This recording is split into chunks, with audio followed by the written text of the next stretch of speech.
चलो बच्चों, आज हम लोग एग्जाम्पलर के फ्लूइड, जिसमें स्टैटिक्स और डायनेमिक्स दोनों के क्वेश्चन हैं बेटा, ठीक है।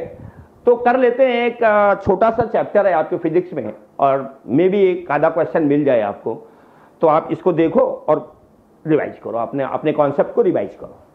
तो पहला क्वेश्चन दिया है, a tall cylinder is filled with the viscous oil. Viscous oil है, यहां पर ध्यान देना है। A round pebble is dropped from the top with the zero initial velocity. सारी बातें ध्यान देना है। From the top, shown in indicate the one that represent the velocity of the pebble as the function of time. Velocity तो ध्यान दो, है ना। टर्मिनल वेलोसिटी वाला कॉन्सेप्ट हम लोगों ने पढ़ा था, जिसमें हम लोगों ने क्या कहा था कि अगर कोई बॉल किसी विस्कस लिक्विड में ड्रॉप की जाती है तो बेसिकली उस पे एक वेट mg लगता है, अप थ्रस्ट अपवर्ड लगेगा, और जैसे जैसे ये अंदर जाए, इस पे बॉल इसके अंदर जाएगी लिक्विड के, तो इसमें एक विस्कस फोर्स भी अराइज करेगा, वो F होगा। और फिर जब सारे फोर्स बैलेंस्ड हो जाएंगे, यानी कि जो विस्कस फोर्स है ये mg माइनस u, mg नीचे लग रहा है, u ऊपर लग रहा है, इसको बैलेंस कर लेगा, तो बॉडी एक कांस्टेंट वेलोसिटी से मूव करने लगती है, जिसे अपन लोगों ने टर्मिनल वेलोसिटी कहा था। ध्यान आ रहा है। और ये स्टोक्स ने बताया था कि कोई स्फेरिकल बॉडी जब किसी विस्कस लिक्विड में जाती है तो viscous force 6 pi eta r b, और m बॉल का मास यानी कि volume 4 pi by 3 are cube into density of ball into gravity, और माइनस अपथ्रस्ट में भी फिर यही वॉल्यूम रहेगा 4 pi by 3 are cube, 4 pi by 3 are cube, और जी सब कॉमन आ जाएगा, ये डायरेक्ट लिख रहा हूं मैं, ठीक है। 4 pi by 3 are cube into g common आ जाएगा, तो यहां आ जाता था density of ball minus density of liquid, और फिर इसको हम लोग कैंसिल कर लेते थे, पाई से पाई, आर से आर, तो हम लोग कहते थे ये ए भी कैंसिल हो जाएगा। तो टर्मिनल वेलोसिटी आती थी बेटा 2/9 आर स्क्वायर जी अपान ईटा, ये है, और ये कांस्टेंट होती थी। तो बस यहीं पर देख लो ग्राफ में, ये हो नहीं सकता डायरेक्टली प्रोपोर्शनल, डायरेक्टली तो होगी नहीं, ठीक है, कि टाइम के साथ बढ़ती जाए, पहले जरूर बढ़ेगी लेकिन फिर आकर के एक टाइम के बाद ये कांस्टेंट हो जाएगी। तो ये ग्राफ आएगा बेटा, ये ग्राफ आएगा, ध्यान रखो। और अच्छा, बच्चे ये भी सोच रहे होंगे कि सर कांस्टेंट तो ये भी है, लेकिन यहां देखो शार्प टर्न है, और कभी भी काइनेमेटिक्स में शार्प टर्न अलाउड ही नहीं है। यहां पर स्लोप जो होगा वो एक्सीलरेशन बताएगा, तो ये तो भैया बहुत बड़ा चेंज आएगा यहां पर। हाँ, तो ये कर्व पाथ ही जाएगा, ये होगा इसका ग्राफ, इसका ग्राफ ये होगा, ये नहीं होगा, ये भी गलत है।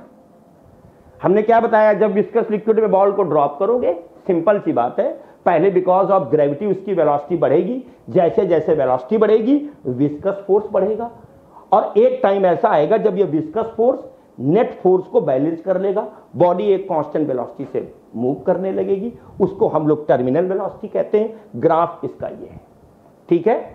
ये ग्राफ तो नॉन विस्कस लिक्विड का है, जिसका ईटा ए 0, ये नॉन विस्कस लिक्विड का है, ईटा इज नॉट 0, इसमें विस्कोसिटी ना हो तो वेलोसिटी बढ़ती जाएगी। चलो अगले क्वेश्चन की तरफ चलो। अरे अगले क्वेश्चन की तरफ चला जाए भाई। ये भी आसान सा क्वेश्चन है, स्ट्रीमलाइन मोशन का क्वेश्चन है, और याद रखो कि स्ट्रीमलाइन अगर मोशन है, अगर कोई भी मोशन स्ट्रीमलाइन मोशन है, तो पार्टिकल जिस पाथ पे मूव करता है उसे अपन लोग स्ट्रीमलाइन कहते हैं, और उस पाथ पे, जैसे पार्टिकल ये मूव कर रहा है, इस पाथ पे जो टेंजेंट ड्रॉ की जाती है वो उस पॉइंट पे पार्टिकल की वेलोसिटी का डायरेक्शन भी बताती है। तो इस वजह से ये जो स्ट्रीमलाइन है ये कभी भी एक दूसरे को कट नहीं करेंगी, क्योंकि जहां कट करेंगी वहां पे टेंजेंट और ज्यादा पॉसिबल होंगे। तो ये वाला ग्राफ सही है, बाकी सब रिप्रेजेंट कर रही हैं, सब रिप्रेजेंट कर रही हैं। कोई भी लाइन किसी को एक दूसरे से आगे भी कटती हुई नहीं नजर आ रही है। यहां पर स्ट्रीम लाइन एक दूसरे को कट कर रही हैं। तो आप याद रखो मोटे तौर पर कि स्ट्रीम लाइन मोशन में स्ट्रीम लाइन कभी भी एक दूसरे को इंटरसेक्ट नहीं करेंगे। अगला question, along a stream line, बहुत अच्छा क्वेश्चन है। जैसे कई बार हम लोग कहते हैं कि स्ट्रीम लाइन मोशन में पार्टिकल का किसी गिवन पॉइंट पर वेलोसिटी कांस्टेंट होनी चाहिए। जितने भी पार्टिकल पॉइंट ए से निकले सबकी वेलोसिटी कांस्टेंट होनी चाहिए, चाहे भले बी पर जाके उनकी वेलोसिटी बदल जाए, लेकिन जब बी पर भी वो पास हो, जितने भी पार्टिकल हैं सबकी वेलोसिटी कांस्टेंट होनी चाहिए। जरूरी नहीं है V1 और V2 बराबर हो, लेकिन VA से निकलते टाइम सभी पार्टिकल की वेलोसिटी कांस्टेंट होनी चाहिए। यानी कि सभी पार्टिकल सेम पाथ फॉलो करें, जैसा आगे वाला पाथ फॉलो करके गया है पीछे वाला पार्टिकल भी वही पाथ फॉलो करे। अब देख लो, the velocity of fluid particle remains constant, ये बिल्कुल गलत है। हमने कहा V1 और V2 जरूरी नहीं है कि ये बराबर हो, ये अलग अलग हो सकती है, लेकिन हां यहां से निकलने वाले सभी पार्टिकल की वेलोसिटी सेम होगी। The velocity of all fluid particle crossing a given position is constant, ये सही है, बी वाला सही है। चलो आगे बढ़ो।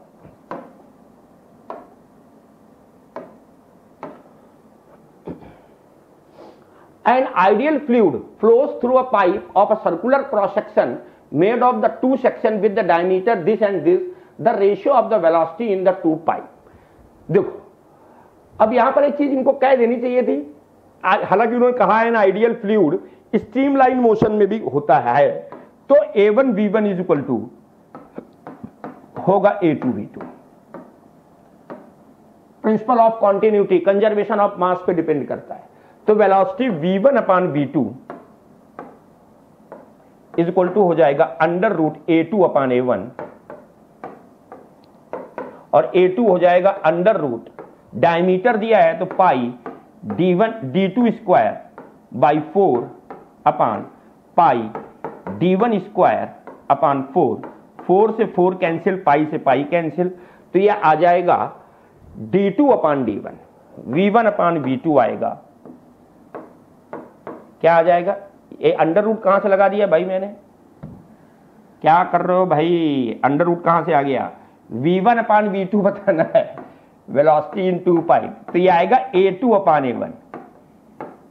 अंडर रूट कहां से लगा दिया भाई, तो ये आ जाएगा पाई D2 square by 4 upon pi D1 square by 4 से 4 कैंसिल, पाई से पाई, D2 स्क्वायर, D2 कितना दिया? 3.75 का स्क्वायर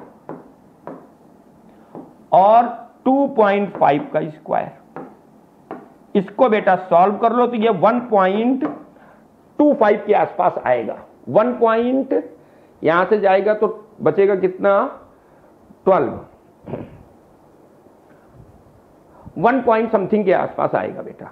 हाँ, तो अब देख लो इसमें ये 1.5 से तो कम आएगा, ठीक है।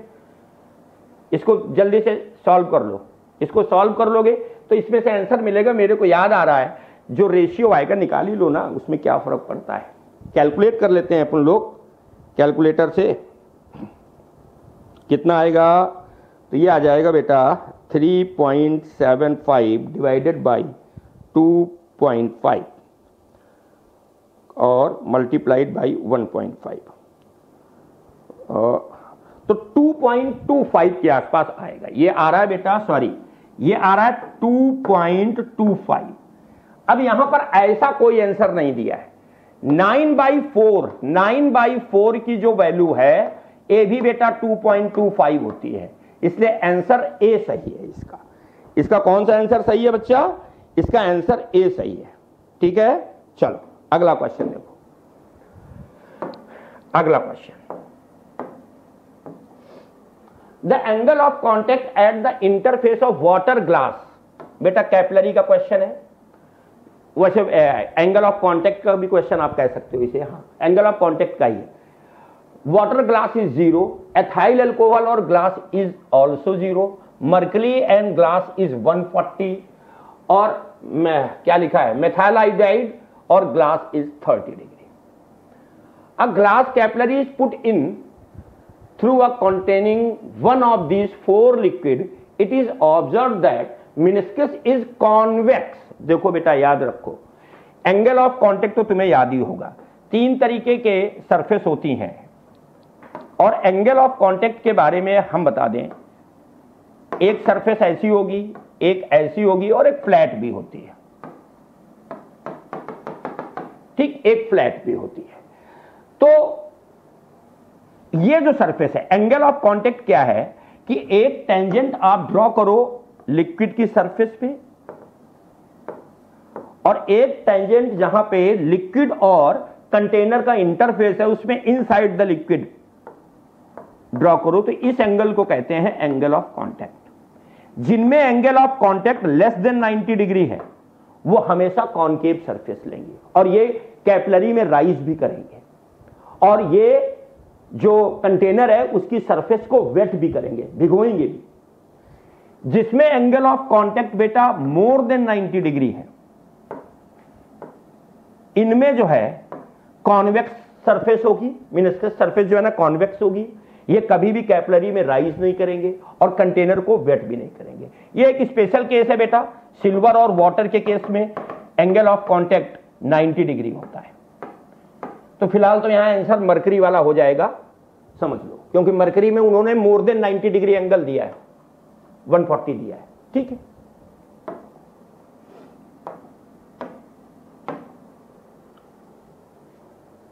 For a surface molecule net force on it is 0। देखो एक चीज याद रखो, ऐसे तुम समझो कि कोई भी लिक्विड है, अब लिक्विड के अंदर एक मॉलिक्यूल लिक्विड के अंदर है, तो इसके चारों ओर लिक्विड मॉलिक्यूल होगा, तो इसको इधर से भी फोर्स लग रहा होगा, इधर से भी फोर्स लग रहा होगा, इधर से भी फोर्स लग रहा होगा, इधर से भी फोर्स लग रहा होगा, तो ये फोर्स लगभग बैलेंस रहता है। लेकिन जो सरफेस पे मॉलिक्यूल होते हैं बेटा, उसको अंदर वाले मॉलिक्यूल अपनी तरफ क्या कर रहे होते हैं, अट्रैक्ट कर रहे होते हैं।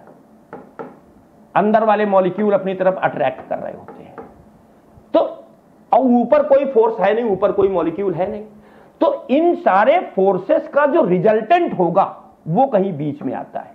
ये एफ नेट है, ये सारे फोर्स का क्या है, रिजल्टेंट है।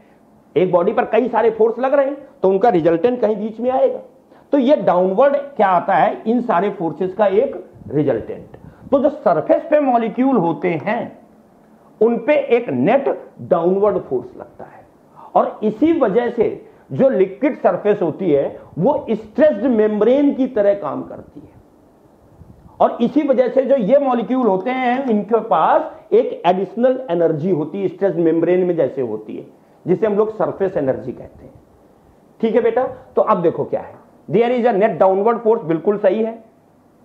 The potential energy is less than that of the molecule inside, नहीं, the potential energy is more than, surface वाले मॉलिक्यूल के पास पोटेंशियल एनर्जी ज्यादा होती है, जिसे हम लोग सरफेस एनर्जी कहते हैं, because it behaves like a stressed membrane, और वो इस नेट फोर्स की वजह से। तो इसके आंसर सही है बी और डी।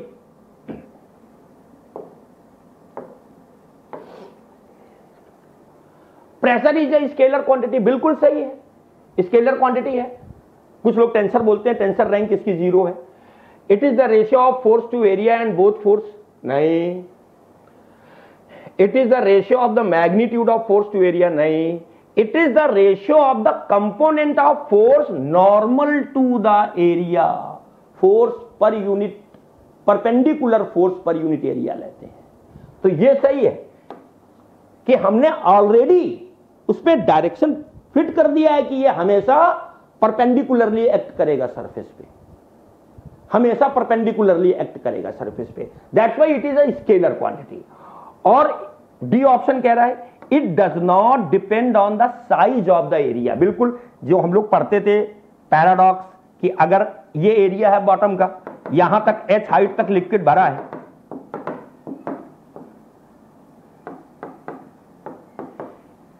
ठीक है, या ये एक सिलेंड्रिकल वेसल ले लो, इसमें भी सेम हाइट तक लिक्विड भर दो, एरिया दोनों का, बेस एरिया दोनों का अलग अलग है।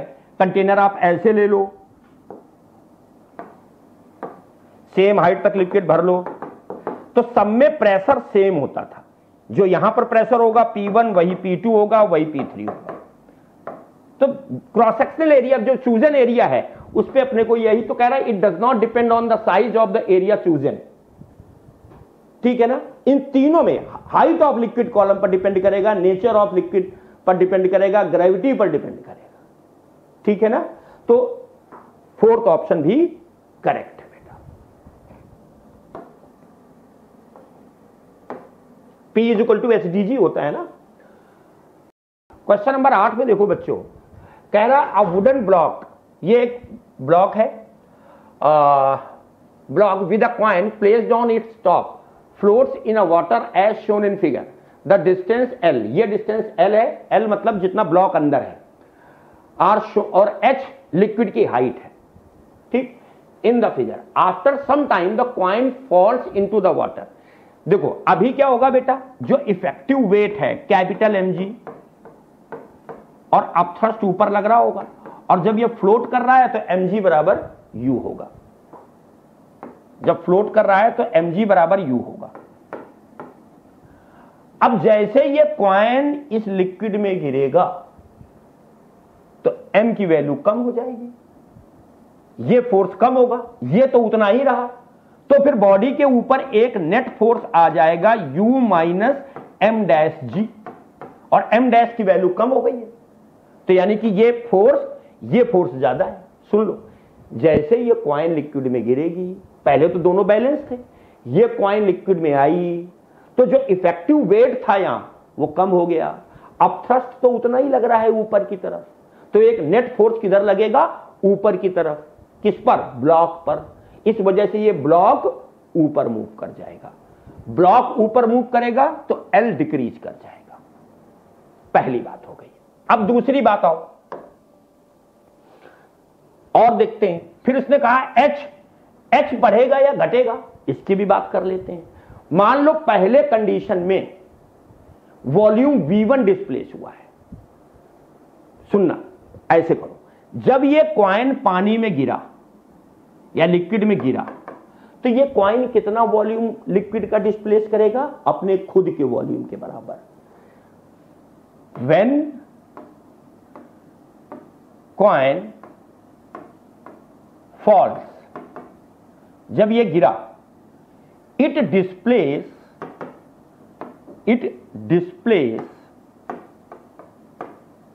V1 volume. कितना डिस्प्लेस किया, V1 वॉल्यूम, और ये V1 वॉल्यूम कॉइन के अपने वॉल्यूम के बराबर होगा।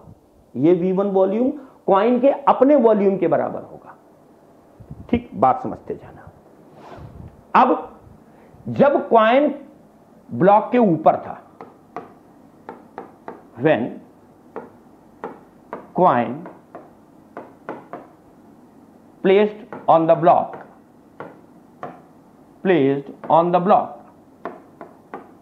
ब्लॉक के ऊपर है।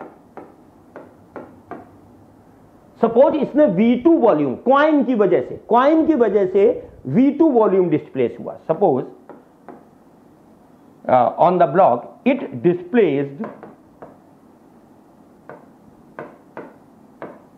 V2 वॉल्यूम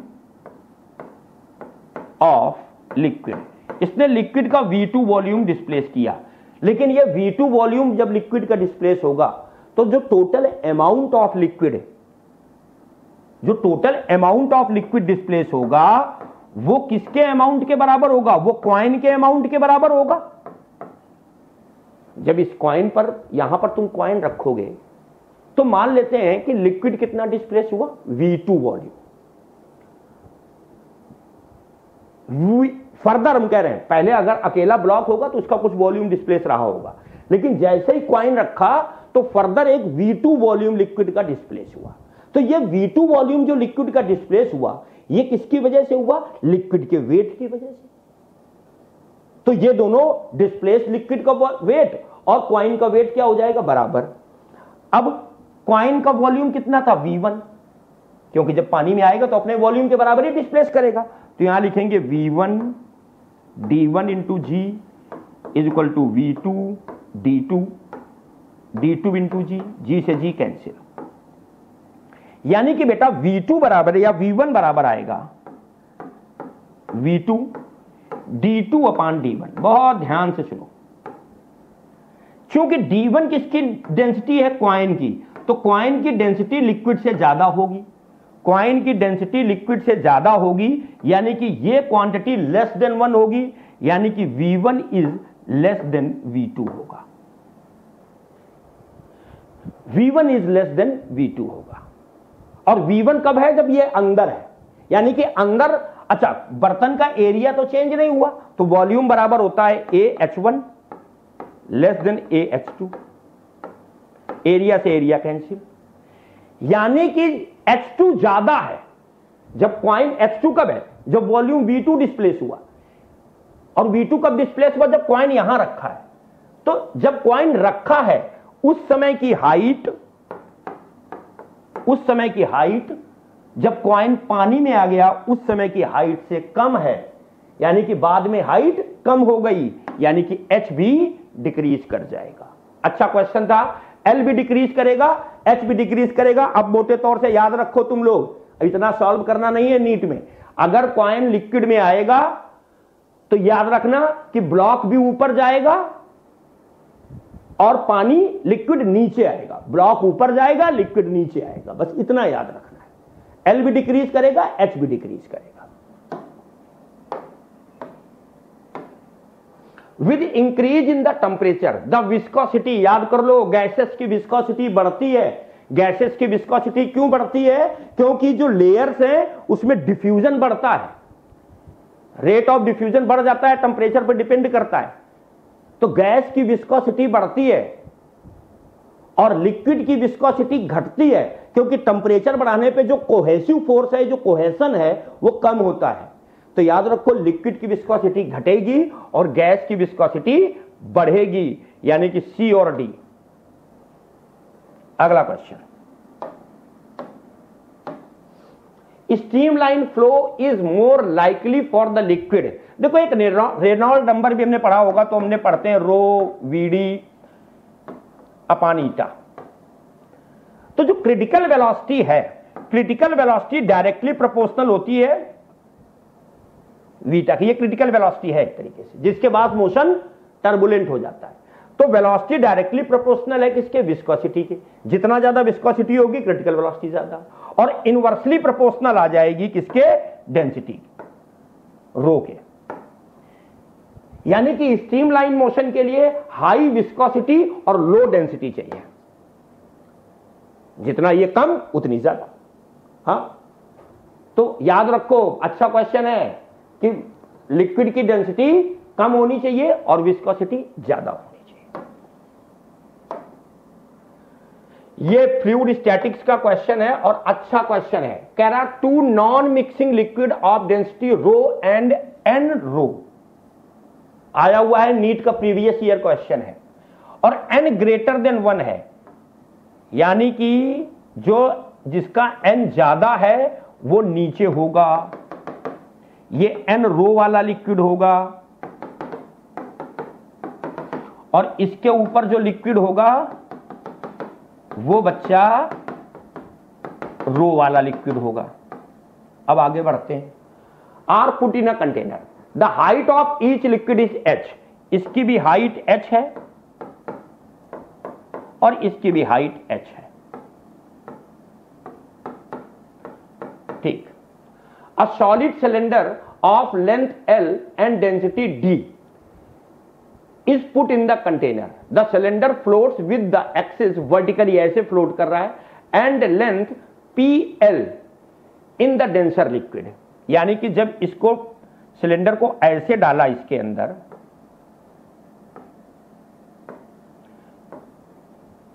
तो जो नीचे वाला लिक्विड है इसकी लेंथ, ये लेंथ है कितनी? PL। टोटल लेंथ अगर उसकी L थी सिलेंडर की, तो ऊपर बची बेटा L माइनस PL। ये ऊपर वाले लिक्विड में लेंथ बचेगी। अब ये फ्लोट कर रहा है। अगर ये फ्लोट कर रहा है तो बेसिकली mg जो होगा, mg नीचे लग रहा होगा सिलेंडर का, और जो टोटल अपथ्रस्ट होगा वो ऊपर लग रहा होगा, इस लिक्विड से भी और इस लिक्विड से। अब नेट अपथ्रस्ट ऊपर लग रहा होगा, और ये अपथ्रस्ट दोनों लिक्विड दे रहे होंगे तो U1 प्लस U2 कर लो। अब अगर ये फ्लोट कर रहा है तो mg बराबर हो जाएगा U1 प्लस U2। अब इस सिलेंडर का ये मान लेते हैं area of cross section A है और टोटल लेंथ है L, तो वॉल्यूम हो जाएगा A into L into density of liquid दी है A, डेंसिटी ऑफ सिलेंडर दे रखी है D, हाँ, and the solid cylinder of length L and density D into G। U1 upthrust है मान लो नीचे वाले, तो नीचे वाले लिक्विड में U1 जब निकालोगे तो इतना वॉल्यूम निकालोगे, सिलेंडर का इतना वॉल्यूम जो नीचे वाले लिक्विड में है। तो वॉल्यूम होता है एरिया इंटू नीचे वाले में लेंथ कितनी है P इंटू L, ये हो गया वॉल्यूम, इंटू नीचे वाली की डेंसिटी है N into rho into gravity, plus U2 है ऊपर वाला अपथ्रस्ट, तो ऊपर वाले में लेंथ कितनी, एरिया तो A है लेकिन लेंथ कितनी है L माइनस PL, और डेंसिटी कितनी है रो इंटू G। G से G कैंसिल, एरिया भी कैंसिल। अब अपने को बताना क्या है, द डेंसिटी D बतानी है, L से डिवाइड कर दो, डिवाइड करें तो यहां बचेगा P N रो, यहां पर बचेगा L इंटू रो और minus P rho into L।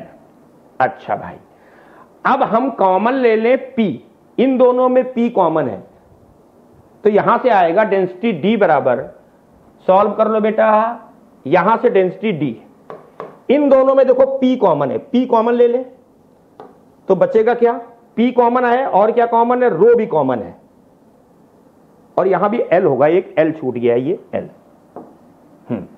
क्या कॉमन है, P कॉमन है इन दोनों में, रो कॉमन है और L कॉमन है, P रो L कॉमन है। ध्यान से सुनो, यहां भी L लिखा हुआ है बेटा, यहां बचेगा N-1 इन दोनों में, और यहां बचेगा L into rho, L plus L into rho. अब L भी कॉमन ले लो, तो L कॉमन ले लो, L कैंसिल हो जाएगा यहां यहां यहां से सब जगह से, तो D बराबर आएगा P, और रो तो सब में कॉमन है, एक मिनट, रो भी कॉमन है तो रो कॉमन ले लो, यहां आएगा P N-1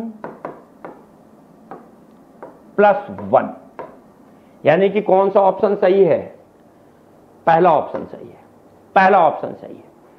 देख लो भाई, ये चाहो तो L यहीं से कट जाता है, L कट जाता, ये बचता क्या, तुम देख लो कैलकुलेशन, ये बचता कितना P N रो, और यहां पर क्या बचता बेटा P इंटू रो तीनों में था तो तीनों में तुम रो कॉमन, अगर L यहीं कट कर दोगे तो सीधा D बराबर यहीं से निकाल सकते थे कि P N रो बच रहा है,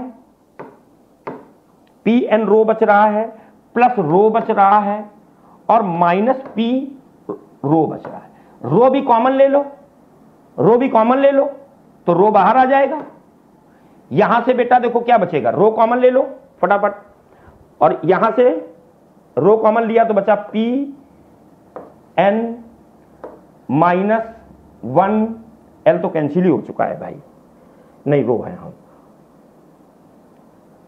प्लस रो माइनस P, बस इन दोनों में P कॉमन है बेटा, ये रो है। एक मिनट बेटा, कैलकुलेशन तुम लोग हिलो नहीं, देखो यहां पर ये L कैंसिल, P N रो बचा, फिर से देख लो यहां पर D बराबर आएगा, यहां बचेगा P N रो, P N और रो, यहां पर केवल बचेगा रो, और यहां पर बचेगा माइनस P इंटू रो, बस हो गया। ये कैलकुलेशन अगर उधर लिख नहीं पाया तो मैं दोबारा लिख दे रहा हूं। अब रो भी कॉमन है तीनों में। अब देखो क्या बचा, Pn प्लस 1 माइनस P। अब इन दोनों में P भी कॉमन है, तो P कॉमन ले लोगे तो बचेगा n माइनस 1 प्लस 1। तो पहला ही ऑप्शन आएगा, कुछ नहीं था, mg को बैलेंस करना था U1 और U2 से। ये तुम्हारे नीट में आया है बेटा 2016। अगला question, water rises to a height h in a capillary tube if the length of capillary tube above the surface of water is made less than h। देखो याद रखो, ये कह रहा है कि किसी कैपिलरी में h हाइट तक लिक्विड राइज करता है। अगर कैपिलरी की हाइट कम कर दी जाए तो लिक्विड क्या करेगा? तो ऐसा नहीं है कि लिक्विड बाहर निकल करके और फाउंटेन बन जाएगा, वो निकलने लगेगा बाहर ना। याद रखो कि लिक्विड राइज करता है किसकी वजह से? जो कैपिलरी ट्यूब है और उसके सरफेस, लिक्विड की सरफेस के बीच में जो फोर्स एक लगता है, और वो mg को बैलेंस करता है। तो आप इतने कहानी में मत जाओ, आप याद रखना कि इस केस में लिक्विड क्या होगा कि एकदम ऊपर तक आएगा, इसके बाद बाहर नहीं निकलेगा, बाहर नहीं निकलेगा। चाहे इसकी लंबाई और कम कर दो, और कम कर दोगे तो यहीं पर आके रुक जाएगा, तो लिक्विड कभी भी बाहर नहीं निकलेगा, ये याद रखो। तो क्या हो जाएगा, water rises up to the top of capillary tube and then stay there without overflow. तो थैंक यू बच्चों, इसको देख लो, है ना, और अच्छे क्वेश्चंस थे, तो एक बार आप रिवाइज कर लो इसको। Thank you.